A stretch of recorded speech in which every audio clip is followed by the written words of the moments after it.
এই সপ্তাহে আমি মধুবনী ফোক আর্টের একটি খুবই সাধারণ এবং অপরিহার্য অঙ্গ নিয়ে আপনাদের সাথে আলোচনা করব এবং টিপসটি আমি তারপরে বলবো। মধুবনী আর্টে দাগের ব্যবহার একটি গুরুত্বপূর্ণ অঙ্গ।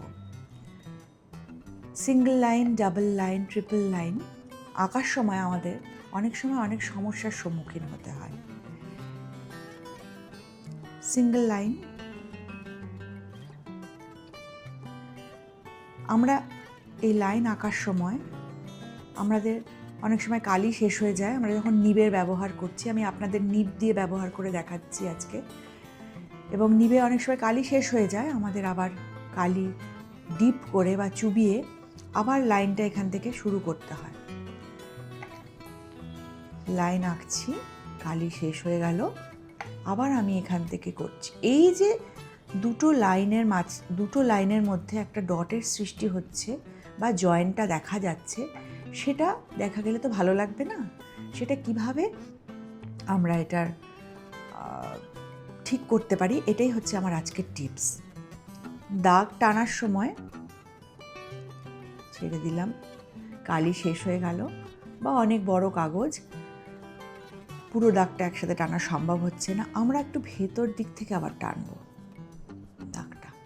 দেখুন এখানে কোনো রকম এক্সট্রা কোনো আর ডট বা কিছুর সৃষ্টি হলো না। আবার আমরা দেখাবো সিঙ্গেল লাইন, ভেতর থেকে টানলাম, ডাবল লাইন। এই ডাবল লাইন মধুবনী আর্টের একটা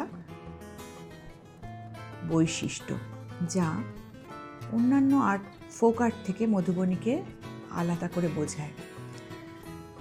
আবার দেখাচ্ছি, বর্ডার আঁকার সময় আমাদের ডাবল লাইনের ভীষণ দরকার হয়।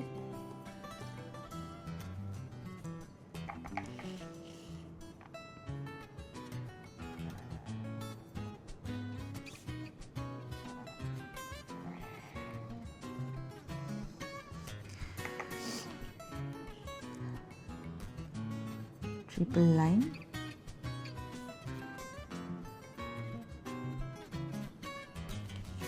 এভাবে আমরা কোনো রকম ডট বা জয়েন্ট ছাড়া, কোনো রকম সমস্যা ছাড়াই সহজভাবে সোজা একটা লাইন আমরা আঁকতে পারবো। আমি নিবের ব্যবহার নিয়ে আরেকটি ভিডিও তৈরি করব।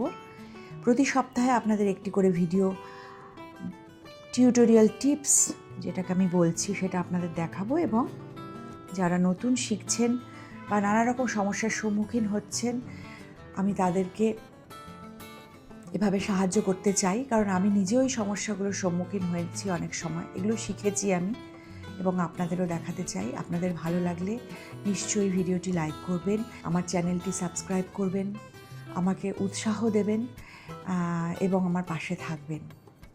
আমি প্রত্যেক সপ্তাহে একটি করে এরকম ছোট ছোট টিপস নিয়ে আপনাদের কাছে হাজির হব। আজকের জন্য ধন্যবাদ।